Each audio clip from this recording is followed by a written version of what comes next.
have we got here, medic? Okay, doctors. The patient was found standing stationary at a busy pedestrian crossing, unable to cross the green light. According to a family member's interviewed, she has a history of trust issues and always likes to be in control. They described her as calculated and careful, never one to take any risks. She has not left the house in 3 years because she is so worried about her safety. She's asked us to see our identification when we got to her house, even though we're the most trusted profession.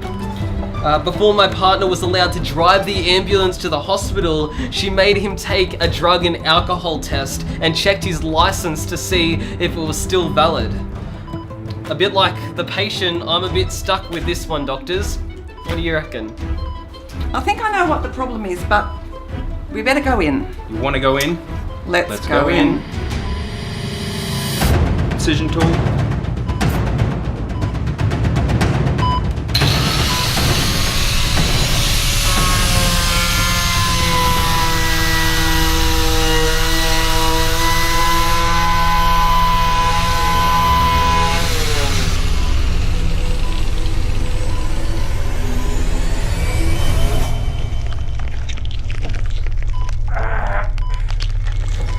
No, it's completely stuck. Eva?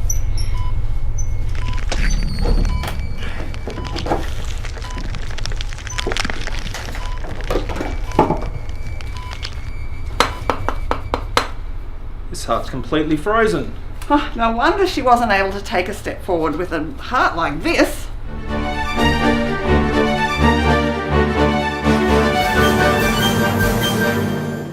This condition is known as cardio unbelievo. With this common dysfunction, the heart is not able to totally rely on God, and so victims are dependent upon themselves for the things that happen in their life. These hearts are afflicted with lies that God will not do what He promises to do, and this leaves the patient in a fearful and seemingly powerless position. This condition is linked from the heart to the mind, caused by the victims not really knowing the goodness of their Creator, nor trusting in God's willingness or power to do what He says He will do for them. In this condition, victims live out of fear and avoid taking any actions involving risk, as they have little expectation of God actually answering their prayer. I understand the condition cardio unbelievo requires 2 courses of action. That's right. The first requires an injection of truth, and that acts as an antifreeze and allows further truth to circulate throughout the heart and the mind. And what's the second treatment? Well, once the heart's regained its natural rhythm, the next step is to encourage the patient to strengthen their faith, beginning to take the next steps of obedience. And as they take risks and go beyond areas of their own control, their heart will grow through seeing the results of their faith. Gradually getting stronger. Stronger. Excellent.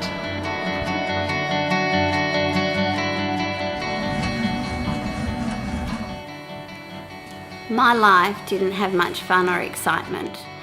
I used to be fearful of anything that I didn't know or understand or have control of. I didn't know God.